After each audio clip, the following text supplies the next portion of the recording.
Hello, and welcome to the South Coast Artists Index, where artists, performers, and writers, as well as curators, directors, and supporters, anyone with ties to the creative community, drops by to introduce themselves to you.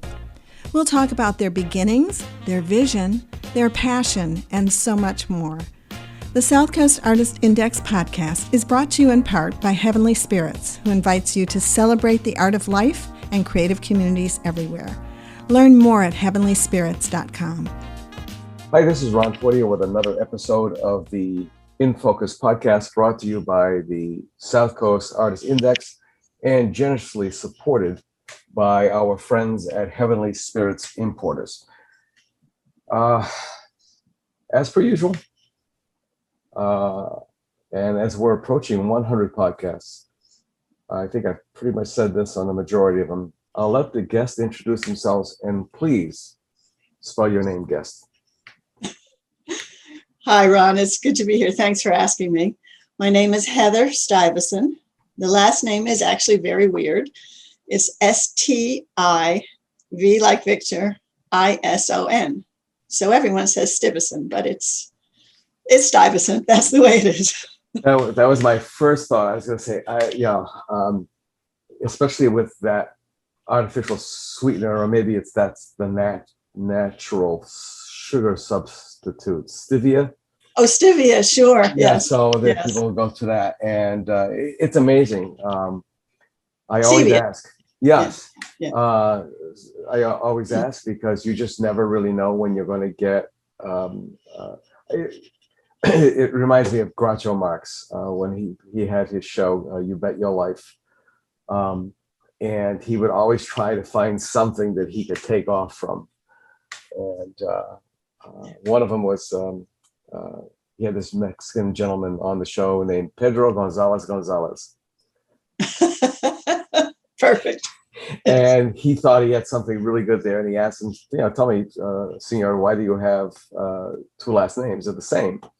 And then the man went in to explain to him that his father's last name was Gonzalez and his mother's last name was Gonzalez. And so they married. The children's names became Gonzalez. And he's looking at him like, oh, that's boring. And then he went on from there to one of his more classic routines. How long have you been an artist? Well, that's a really good question. Actually, I have not been a professional artist for that many years. However, I started painting in oils when I was 4, and I always thought of myself as an artist. My mom was an art teacher, and she had private students, and she did like adult ed classes. And when I was little, I was crazy about art. I used to pour through her art books, just flip the pages, lie on the floor like other kids would do with golden books.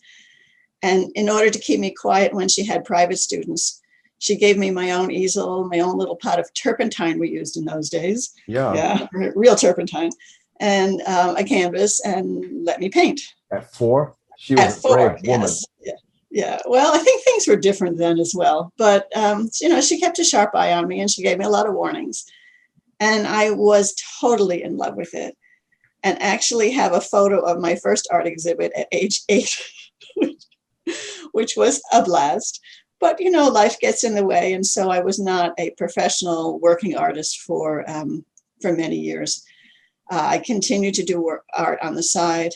In fact, I went to Parsons School of Design and had to drop out for financial reasons. And one of my professors hired me to work in her studio, which was great. It was the first time I really got paid as an artist. But that was textile design. So I was painting in gouache, things like paisleys and stuff. Doing twatchmans, is that what they call them, if I remember correctly? Say that again. The twatchmans. I think that's yes, exactly. All right, exactly. Yeah, I remember that name from school. Yeah. We used to actually pink the edges of the paper so it really looked like fabric. Yep. And I did that for a couple of years, and pretty soon I had kids. So it was really hard to commute to New York City I was living in Montclair, New Jersey, which is about 12 miles out.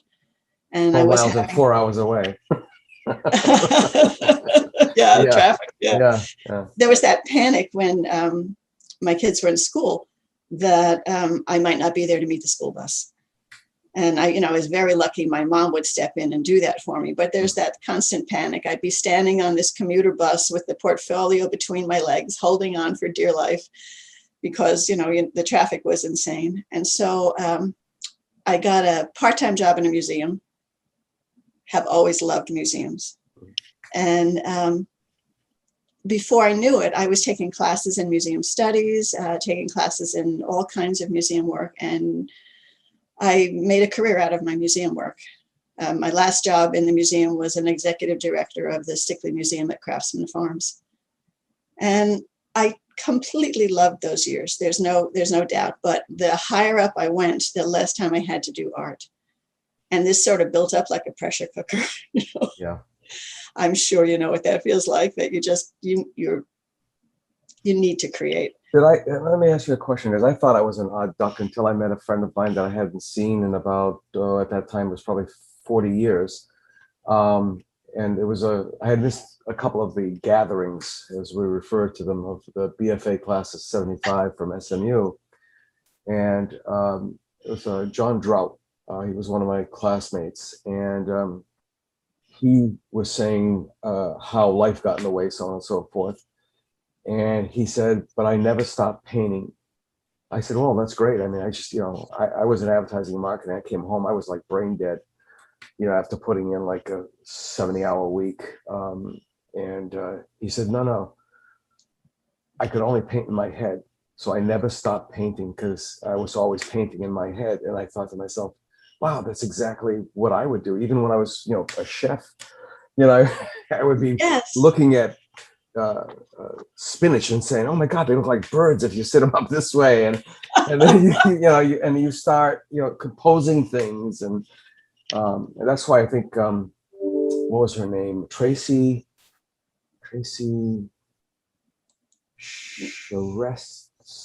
She did, oh my God, I'm totally losing it now. She did a really great book on Vermeer, the girl with a pearl earring. Oh, which I actually read, and of course I can't remember the author.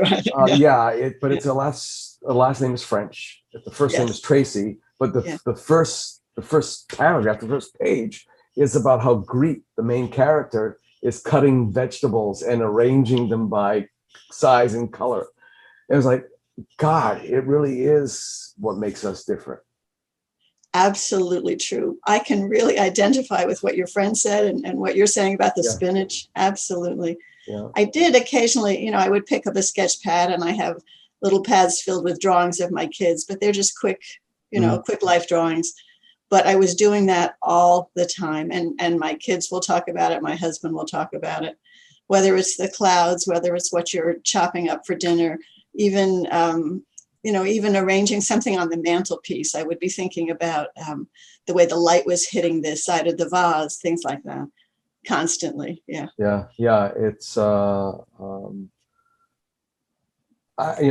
when you started, there's two points I want to go back on.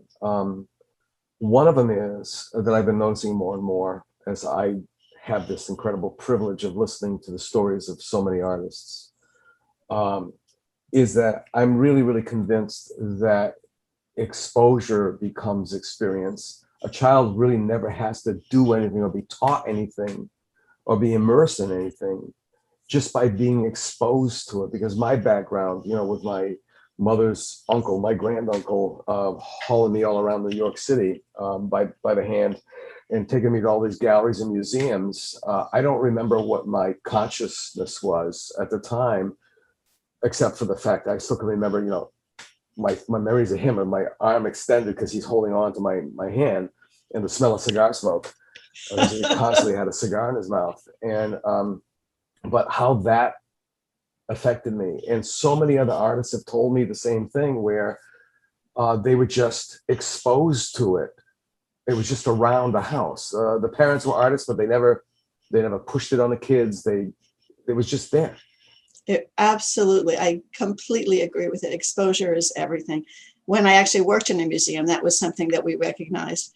We also recognized that if kids didn't really have a good art experience by age 9, their art development seemed to just crash. So you'd find people who were 50 years old who could not draw or comprehend art much better than when they were 9 because of fear, not because they were incapable of it. They just decided they had a label, we're not artistic. And that is just such a heartbreaking thing. But fortunately for both of us, that was not the case. No, it wasn't. It was encouraged. I was an only child for till my half brother and my stepbrother showed up about 12 years later, and grew up around adults, primarily women.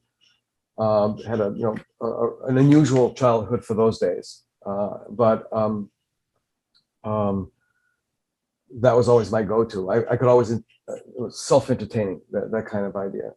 Mm-hmm. And it's funny because when I was working for the as an instructor for the old South Coast Learning Network, Sandra Parsons was running that in the city. My first adult learner experience in art was horrible emotionally, because you just hit the nail on the head about these people who were developmentally stunted, or they were emotionally abused. I think I can use that term, because they were told, put that stuff away, or that's childishness. I mean, the negativity was absolutely unbelievable. And they came and joined this class because they wanted to see if the spark was still there, if their belief that they were actually had some, I hate the word talent, but they had some artistic talent was still there. In fact, with Jane Ferris Richardson, I'd love to, do a podcast with her just about not just art therapy, because she's an art therapist and deals with abused children and so on and so forth, but art as therapy. It's like a really fine kind of a line, Well, when you create, you go into a part of your brain that you don't use in everyday, ordinary activities, the day-to-day living. And it can be so restorative. Yeah.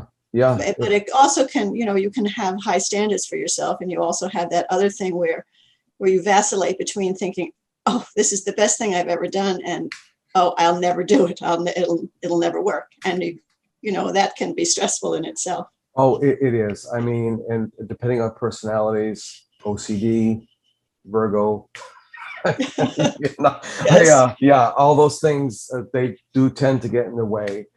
And I really do believe that the instructor that you have that gives you the experience of good instruction is something that's going to last for the rest of your life. I could not agree more. I don't think any of us have a straight line to where we are as artists, where we wind up as artists. It's a very involved path. And an instructor can make a difference, a huge difference sometimes. And sometimes it is an experience that is like an instruction, like an instructor. Yeah. To be very honest, I left out huge chunks of the various things that, I went through in my life. Right. I've been to 5 universities before I finally graduated with a bachelor's degree.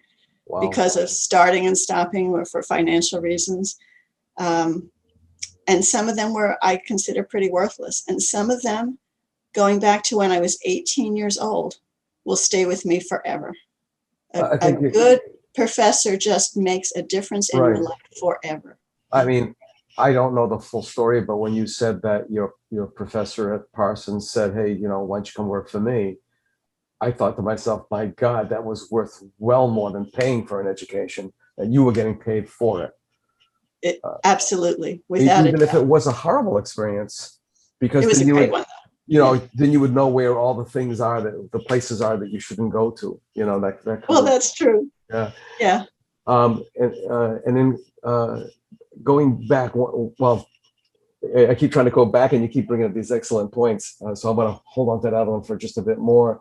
And about the straight line, I think it's a cultural fantasy because, it's like first comes love, then comes marriage, that kind of straight line thing. It's the same thing with, you've got kindergarten, you've got elementary school, you've got secondary school, you've got college, undergraduate, graduate, postgrad. It's all this straight line, and you're expected to fulfill this within a certain time frame. And there are so many of those people, so many people who are affected by it. And then there are the people who understand the value, for example, in college, of a gap year, where either they take it between their senior year of high school and their freshman year of college, or they take it after their freshman year, because that's, for a lot of students, usually disastrous. You haven't matured enough. That's really true. Yeah. So even with the path of your own practice as an artist, it can sometimes be like a pinball machine, where it depends on what bumper you hit and where that ball is going to ricochet to.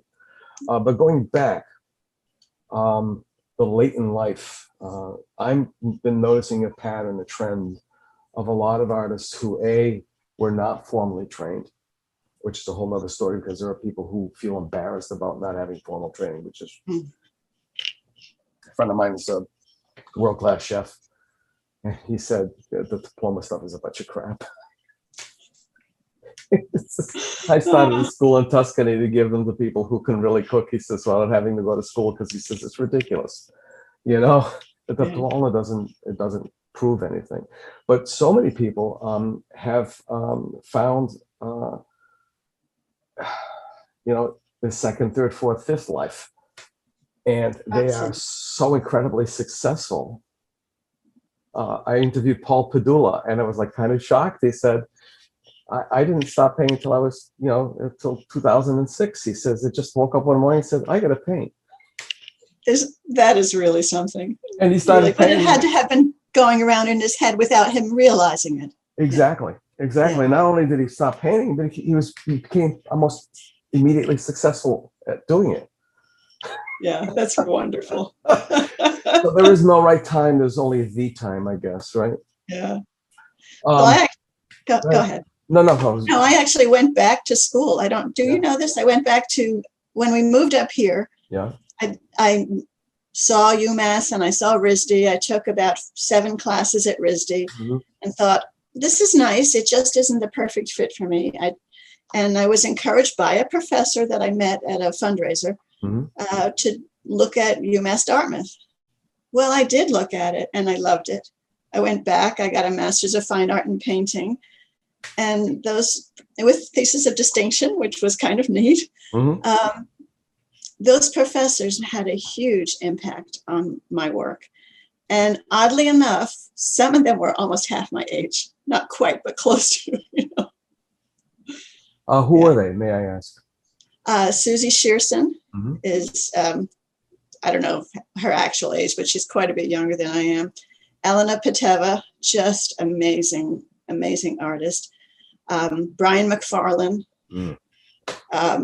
Brian was my thesis advisor for the first half of my time there. And I can't get over how much I learned from him.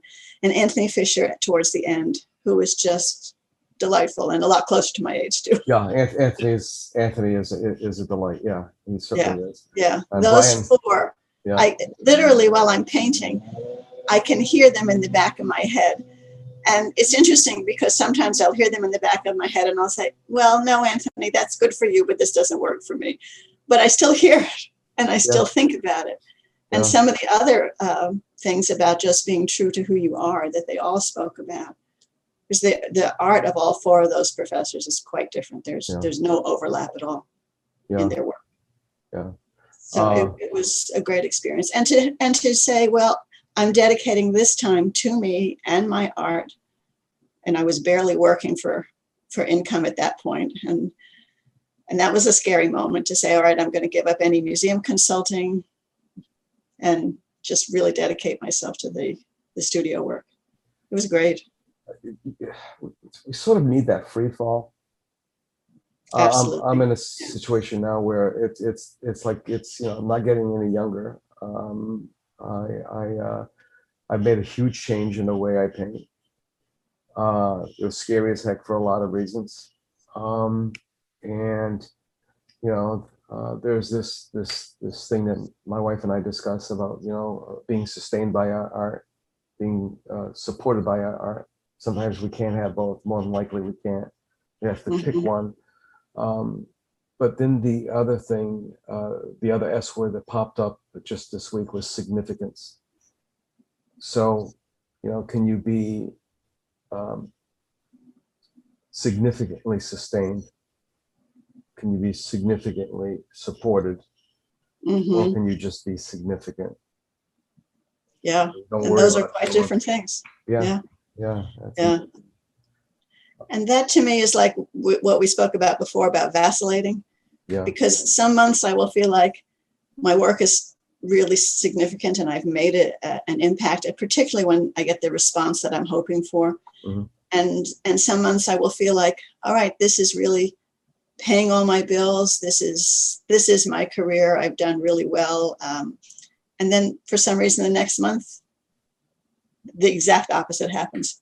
Yeah. So it just goes back and forth. I guess there are some people who can just keep a nice even keel, but I have not met them.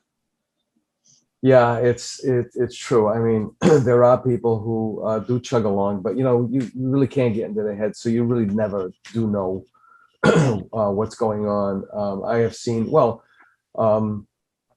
of my instructors at UMass, SMU, Southeastern Massachusetts University, was Ed Tornieri. He was the developer of acrylic paint. He was a student of Hans Hofmann.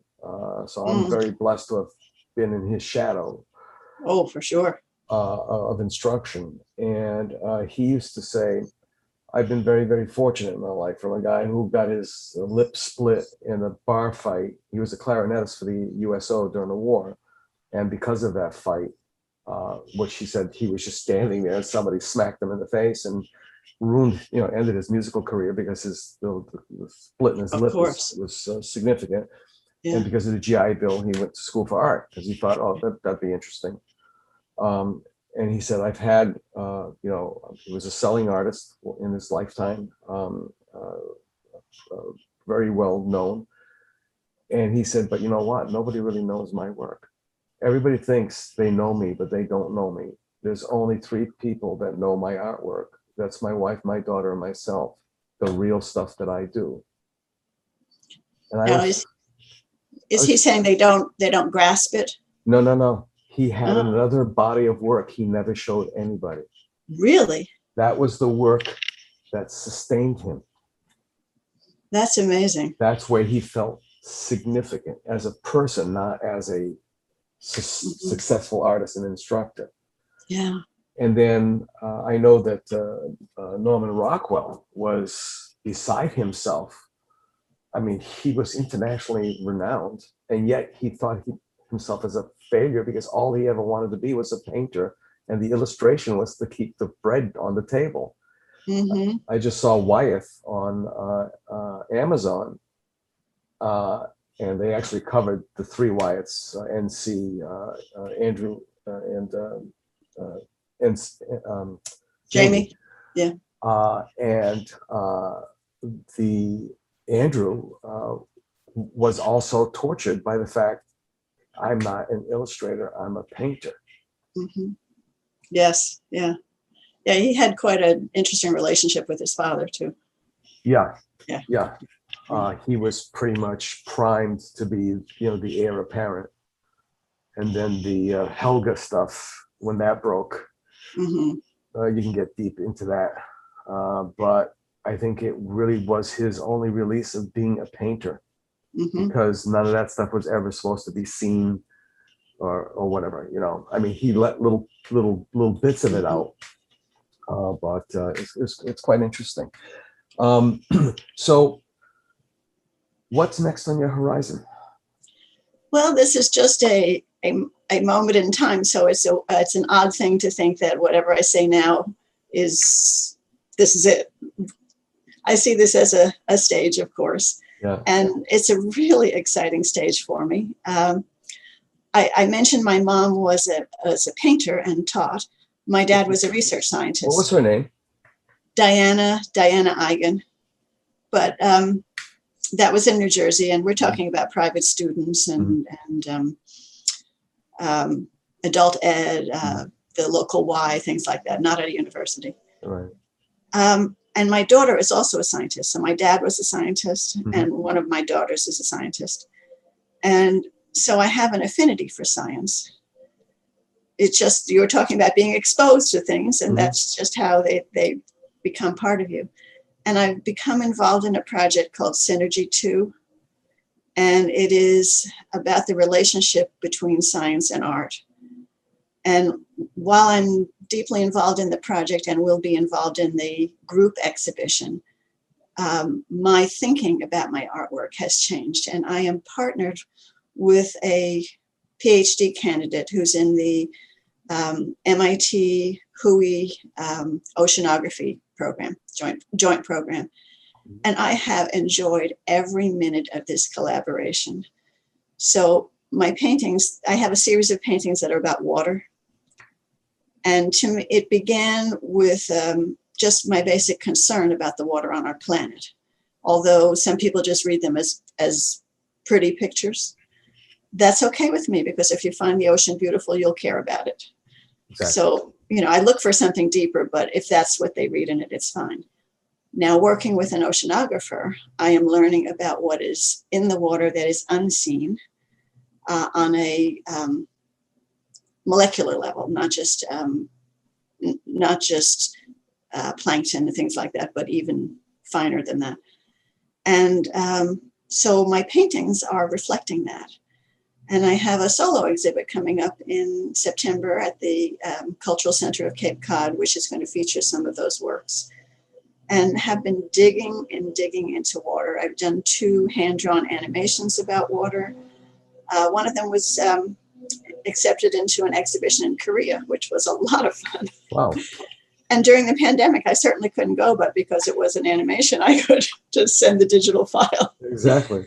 Yeah, so right now, it's about science, art, and largely water.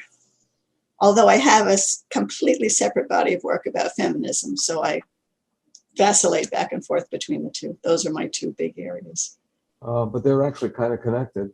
Yeah. The ancients believed that women, water, and the moon were all connected together. Absolutely, yeah. There was an exhibition in New York about 2 years ago called The Feminine Sublime. And I found that very moving, particularly one artist there, Hisako Kobayashi. And her work was basically a feminist take on water, completely different than mine. It's very Asian influenced, because she is an Asian woman.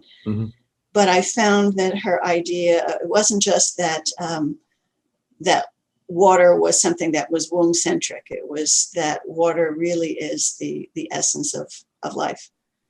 And of course it is. And then you think about, we can find it something that quenches our thirst, but it also can kill us. We can drown. There can be a tsunami, or we can just play with our kids on the edge of the water. It's in baptisms. It's in mythology. It's in our tears.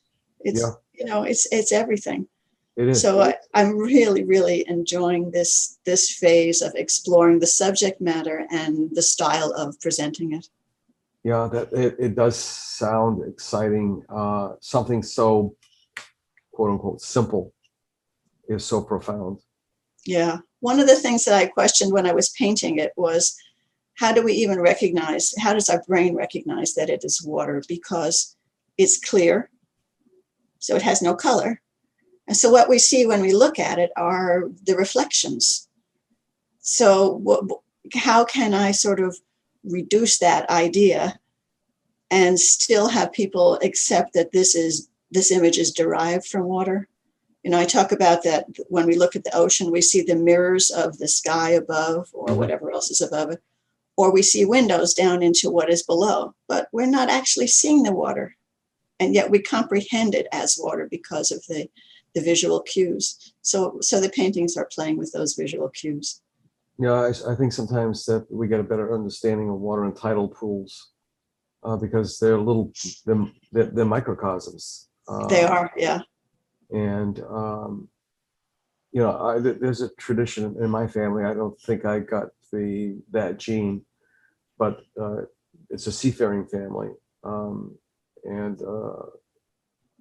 nearly everyone in the direct line has been in the Navy. One of the father and son that came over from Normandy, they were both had trades associated with the sea. The father was a specialist in drilling holes for the planking on the boats. That was a highly prized skill. And the son became a merchant mariner in Canada. And my brother Jim was on submarines and 22 years in the Coast Guard, and now he works with the coastal waters of Maine as a fish and wildlife.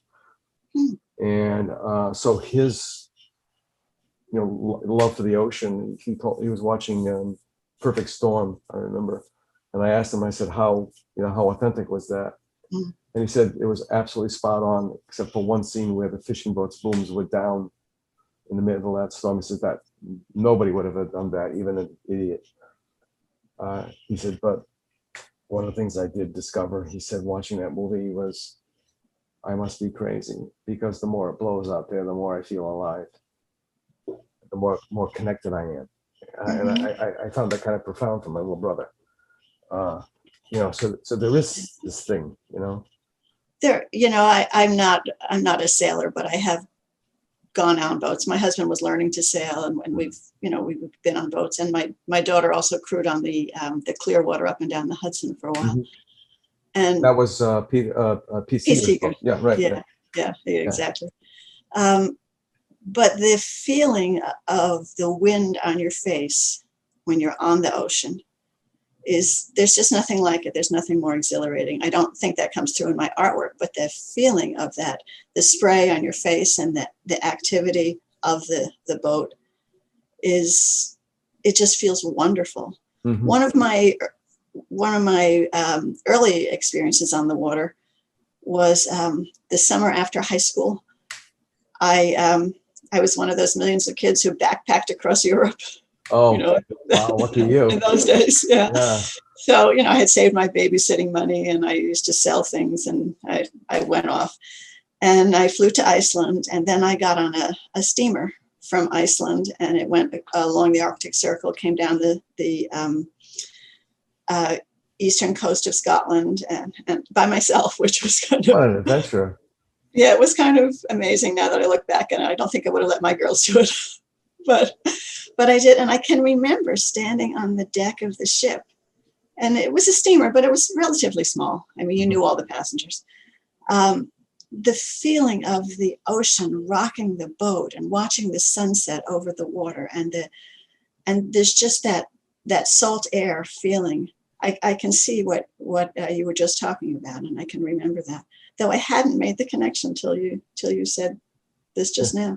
Yeah. It just flashed on. He said when he was in a subservice, he was a quartermaster, so he'd be in the conning tower, the sail, what they call the sail. They'd be underway, but on the surface.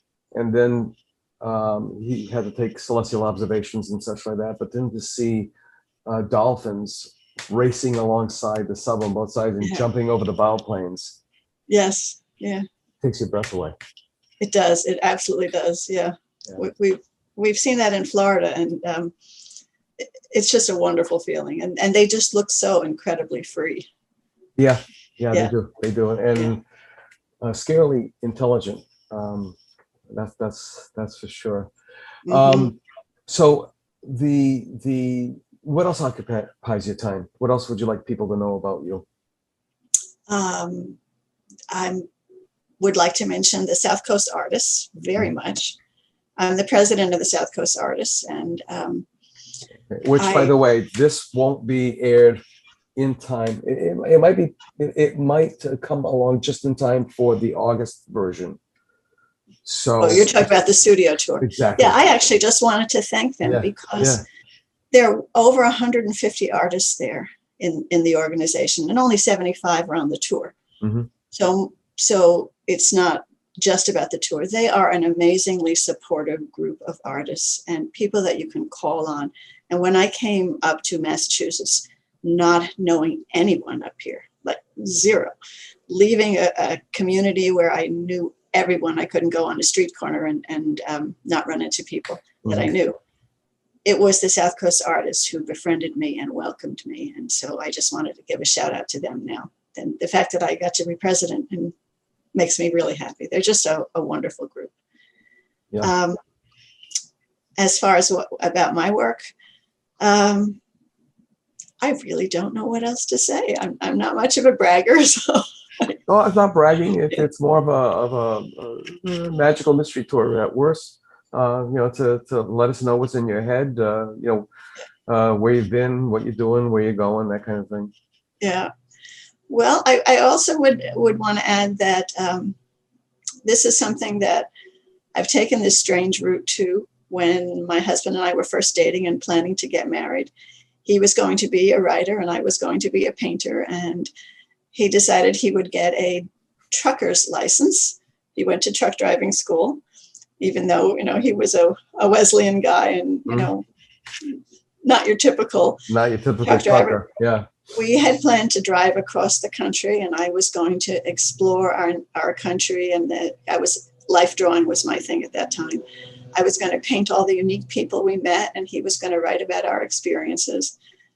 And of course, it turns out that trucking is a hierarchy. Yeah. And so he got a job driving an oil truck and that did not work. It did not come to pass. Yeah. So it feels like for both of us now that we were able to do some of the things that we had talked about a couple of decades ago. And that's a sheer pleasure.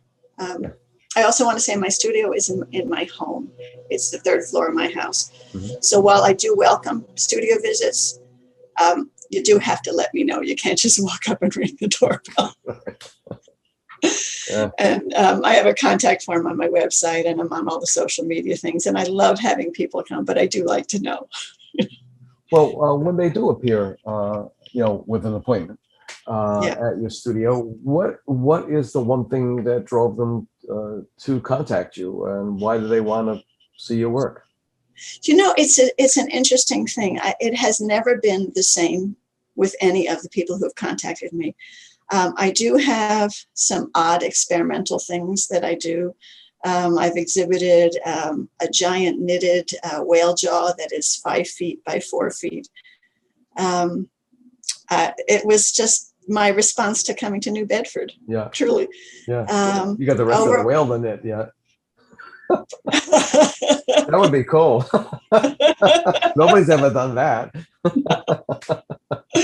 Oh my goodness, that was going back to the feminism thing, and I have a ton of that. I'm very active in the National Association of Women Artists. Yeah, I have an awful lot of work that are specifically about women's issues.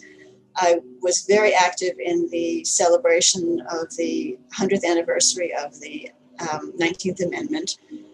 Did a lot of work about that, about women's right to vote, and about women's rights in general.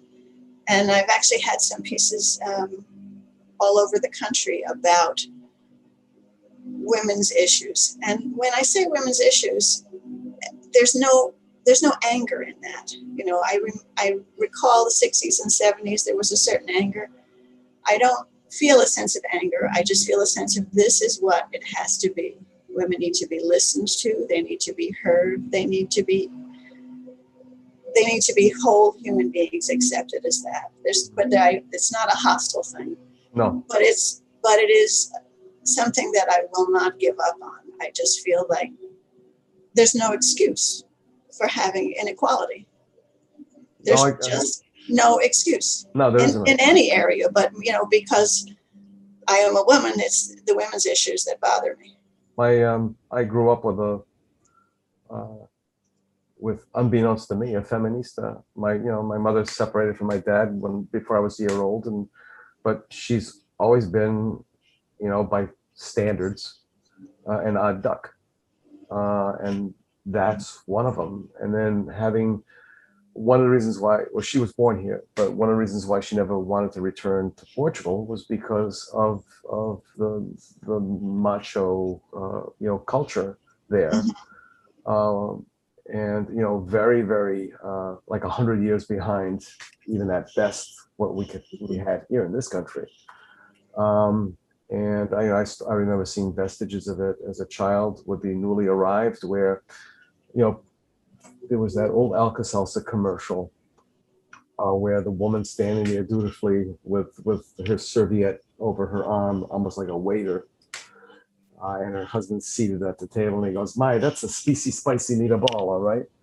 Well, the thing that nobody understands, unless they were involved in a culture similar to that, was that that's exactly how it was. The woman served the husband.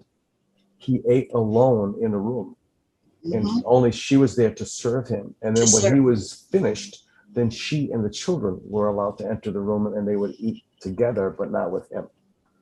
Mm-hmm. Sort of like one of those things. But going back to the whale thing, I said it would be sort of cool if you could actually knit the whole whale, and then I put it together with a feminist thing, and to use the politically incorrect term, bitch and stitch. Could you imagine taking the water, the water concept, the oceans and such, taking that knitting of the whale and taking a bunch of women together? It would be a riot. Yeah, it would be. And actually, there is a feminist component to a lot of the work that I do that's textile work. Yeah. Because it references the women's legacies of needlework. Mm-hmm. There's the combination of the needlework that women did because it was an acceptable, polite thing for an upper class woman to do. Mm-hmm. And then there are all those women that were nameless that worked so hard in the garment district that were invisible. And, we need to acknowledge that entire industry. And there's just so many other ways.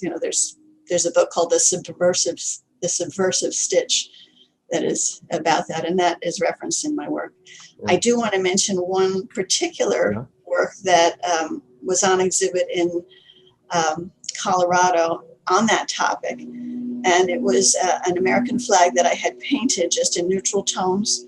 And on it, I had stitched a woman, just an outline of a woman, and I had placed all these little cloth bags.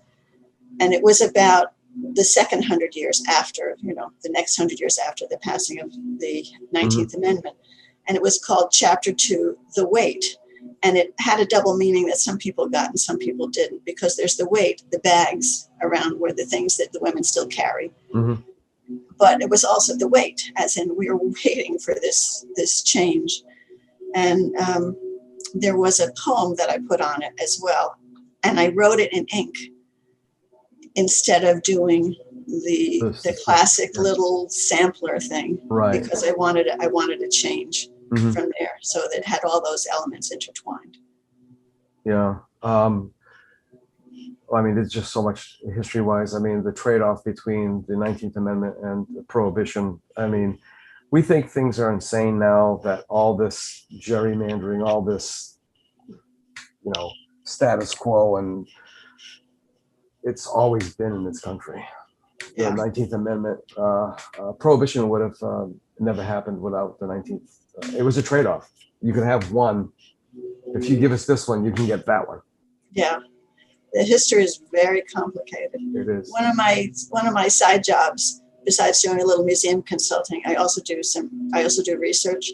Mm-hmm. And I'm working on a biography right now of a woman who was born in 1868, who it turns out was a feminist from 1868. Not just a suffragette, but, she wasn't a visible suffragette, but she was definitely a feminist. Mm-hmm. And it's been such a fascinating exploration of that time period and how things evolved in our society.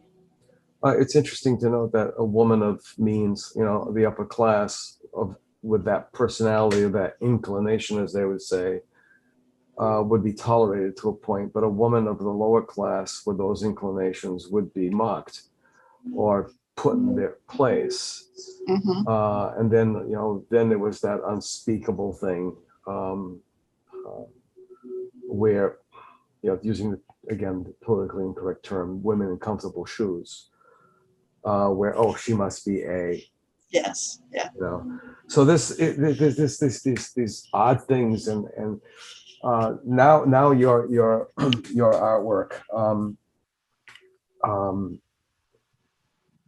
the narrative that you bring to it, how much consciousness, how much of these things are running through your head when you're painting? It's interesting.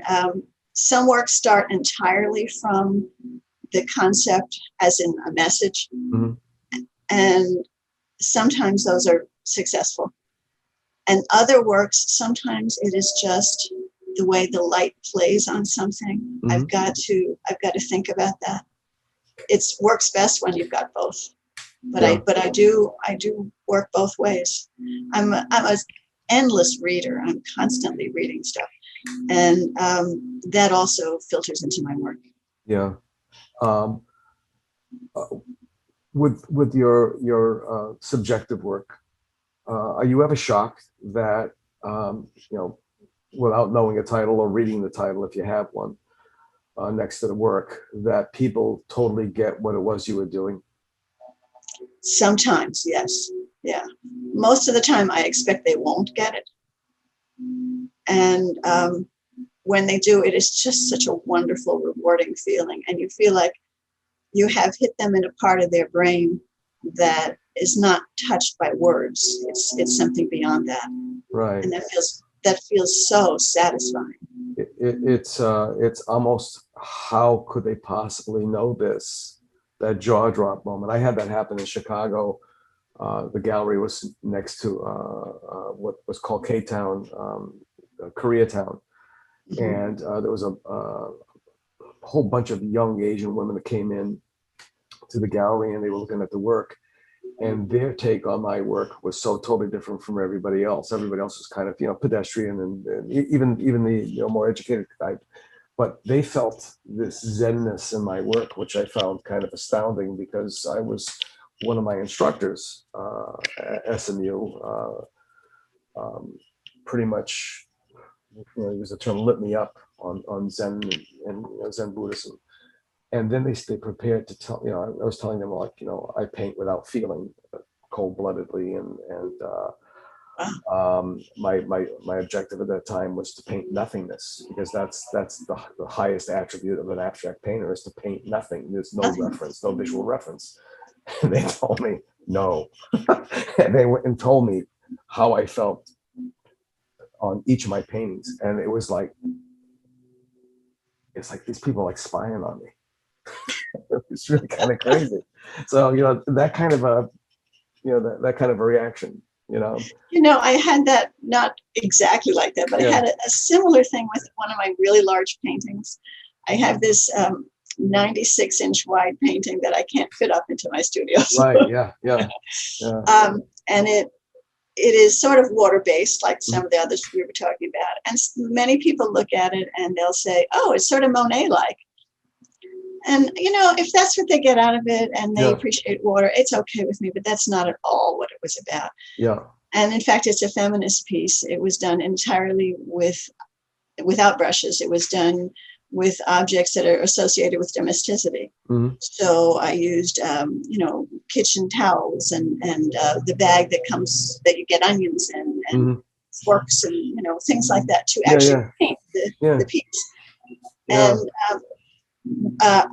a woman came up to the painting when it was on view, and she looked at it and she said, "This moves me to tears." And she hadn't read the title yet, which was Finding the Eternal in the Everyday. Right. And she said, "It's almost like you've smeared it with blood over here." And that was exactly what I had in my mind when I did it. No one else had seen that. Yeah. And I just felt, and I didn't know who she was. And it was such a satisfying thing. So sometimes that does happen. And people will read the title, and sometimes they'll read the little notes and they'll look back at it and they'll say, "Oh, I see," which is nice. Yeah. That's why I never titled anything. Ah, interesting. For a bunch of paintings were not number 45, and then a number after, like number 45, 1, and then say 2019. And what's that mean? Well, 45 is the number of the house. That's number 3 that's the third painting I painted at 45, and I painted it in 2019. And it'd be like, oh, because they're grasping for a point of reference, and then of course, so they're trying to think it through. And then you've got the ones who honestly come up to you. You either think they're doofus, but they're actually quite honest. Like, so what's this supposed to be? For sure. And it's not, you know, they're not demeaning the work. They just really want to know what it is. They're not going to Sure. assume anything, you know. So that's kind of funny. Where do you see water going? I mean, you know, you're in the middle of it right now, so to speak. Where do you see it going, or where has it taken you? That's a better question. All over. I mean, the idea first came out of just my appreciation and love of water. Mm-hmm. And then it was about, we talked about the light Mm-hmm. before. It was about these basic patterns that we see.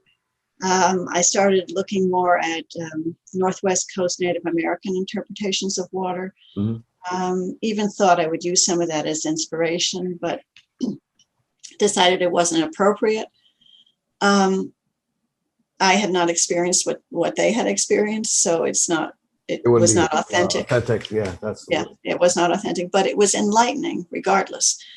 And then the science component has been really, really inspiring me, and I think I will continue with it. I don't know what the next stage will be, but I think it may be something more poetic. I also write poetry, and when I say poetic, I'm not talking about making it, I'm doing air quotes. Yeah, pretty. Couplets and rhymes. Yeah. Right. 1492, Columbus sailed the ocean blue. Yeah. Kind of thing. Yeah. No, that's not what I'm going for. Yeah. I mean, something that is a little more meditative and soul satisfying. Mm-hmm. I like the idea of being able to have someone hang a painting in their home and look at it and sort of be transported to some place that makes them feel good, that is soul satisfying. So that may be the next direction. Yeah. But it may not be. We'll see. Well, yeah, exactly, because the best laid plans kind of thing. I mean, when you were talking about water, one of the things that popped in my head, because that's what happens. I'm stimulated by other people's words, ideas, whatever. Is as a child, my dad would get me for the summer, and we would go up to Canada to the family farm, which was about 14 hours from New Bedford, up on the Gaspé. It was 200 acres of farmland, and so we would go fishing every single day because there was rivers and streams and brooks running through the entire property. Nice. And to lay on a flat rock in the middle of a stream and then put your lips to the water and drink because you were thirsty without second thoughts of, is it polluted? Is it this? Is it that? And then as you're drinking and satisfying your thirst, figuring, oh, what the heck, and just pushing your face more into the water and then opening your eyes and looking straight down and seeing a whole nother world out there. Mm-hmm. And that was kind of a cool thing. And that was pleasant, but I remember Moby Dick. I've never completely finished Moby Dick because it was too upsetting for me. And the one chapter is right after the Becalmed, when they became becalmed, and they were in a nursery where the cows were nursing their calves, and the killing was going to begin. That kind of stuff just that's really hard. Yeah. Really hard. Yeah. Yeah. So that's why I stayed away from feelings for a long time. What would you like? We've got a few moments, towards the end of this, and I always hate it because it's like in the beginning it seems like, oh, where's this going to go? Looking at the time, the clock hasn't moved, and then sometimes it's like, oh no, I need more time. Yeah.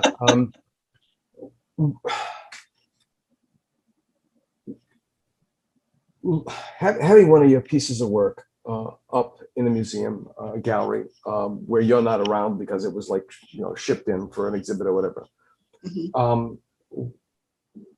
If you were the fly on the wall, what would you like to hear about your work? That's a hard one. The most satisfying, of course, is if someone sees what you put into it, if they see what you were saying. But there's another level too, that sometimes a viewer will look at it and describe what they see, and they will enlighten you. And I think that is just incredible. I love that. But anytime you have somebody who stands in front of a work of art that you have made, and they stand there, and they stand there, and they stand there, it is so satisfying to find a viewer who wants to explore your work, who wants to spend time with it. It almost doesn't matter if they say anything at all. What I don't want is for them to glance at it and nod and move on to the next painting. Oh, yeah. That's what I don't want. Yeah. Yeah. You know, I work a lot with layering. So I'll put a layer of some sort of design or some sort of pattern, and then I'll do a semi-transparent on top of that. Some of my works have 16, 18 layers. Yeah. And a bit of texture as well. And then the idea that somebody would look at it closely and explore those things, and then step back and see how they work together. That is the most satisfying. That's what I hope for. Yeah. Yeah. That's the. And I don't even care if they read the name. Seriously. I mean, It's nice. You put that on as a cue. At least you don't, but I do. I put it on as a cue to sort of help the viewer. Like, this is what I meant. Yeah. Although sometimes it doesn't. Well, yeah. Now it's totally different. Some of the subject matter not some of it, all the subject matter I'm dealing with now. It's objective work, and it's not pretty. It's not pretty realities. And yet there are people who don't know what a piece is out of a series or whatever, and they go, oh, blah blah blah blah blah. And it's like, well, that's a black community being bombed from the air by white supremacists, and like, oh, Actually, I've seen some of the works you're talking about, and I have to say one of them actually moved me to tears. Really? They are incredible works. And you have an opening tonight, which... Yes, I do. Yeah, I'm on pins and needles for a lot of reasons. One of them is like, working with Steve Remick was, wow, my God, I'm speechless, and that's he's wonderful. Oh yeah. One final question to wrap this up. If you were to be remembered, I'm going to put a spin on this. If you were to be remembered for one piece of work that you've done so far, what would that piece of work be? I actually think it would be a drawing. It's a drawing that I no longer have. It was sold to a collector in Florida. It's called Life Sentence. It is a woman, a life model woman, and she's drawn 3 times, as if there's 3 different versions of her overlooking each other. She's not happy. She's not ugly, but she's not beautiful. She's just an ordinary looking woman, and she's staring straight out. And it's framed in an old window that I got at Kilburn Mill when they were renovating. So it's an old factory window. So she is looking through the glass of a window at a life she cannot have. Wow. And it's the one I'd like to be remembered by. That's the one you'd like to be remembered by. Yeah. That's great. Reminds me of a National Public Radio piece. I wish I could find it. It was about, you talk about poetry. Well, imagine the Yeti, Sasquatch, Bigfoot as this really incredibly intelligent human being who's been banished from society because of fear and ignorance and so on and so forth. And this creature says that he passes through the backyards of America, and he sees the one thing repeating itself over and over again. And that's women standing at the sink doing dishes, but they're not paying attention to the dishes. They have a look on their face that they want to be rescued. They want to be released. They want to escape. And it's like, oh my God, what an incredible concept, you know, and that kind of thing, you know, that model, like you said, she's trapped. You know, you were asking me what I wanted people to see when they saw my work. Yeah, yeah. If you could have stood in front of my drawing and said that would have been it. That is exactly what it's about. Oh, yeah. Great. Yeah. This has been fantastic. Thank you, Heather. Want to wrap it up now? Any final words, parting words? No, that was just a delight. I really enjoyed this. Thanks for having me, Ron. Okay, hold on a second. Well, this is your host, Ron Fortier, again, signing off on another episode of the In Focus podcast with this episode's guest, Heather Stivison. I just wanted to see if they remembered. And brought to you by the Artist Index. The Artist Index is actually the Artist Index web project, and we're out to record as many artists as possible and have them digitized and put into a community collective for posterity. And also thank you to our sponsors, Heavenly Spirits Importers. Thank you so much. We're looking forward to have you peek in on us the next time. And with that in mind, goodbye. We'll see you next week for another episode of the South Coast Artist Index podcast. The South Coast Artist Index podcast is brought to you in part by Heavenly Spirits, who invites you to celebrate the art of life and creative communities everywhere. Learn more at heavenlyspirits.com. To learn more about the South Coast Artist Index, visit theartistindex.com. Find us on Facebook, Instagram, and YouTube. Be the artist you believe you are, and let's take care of each other out there.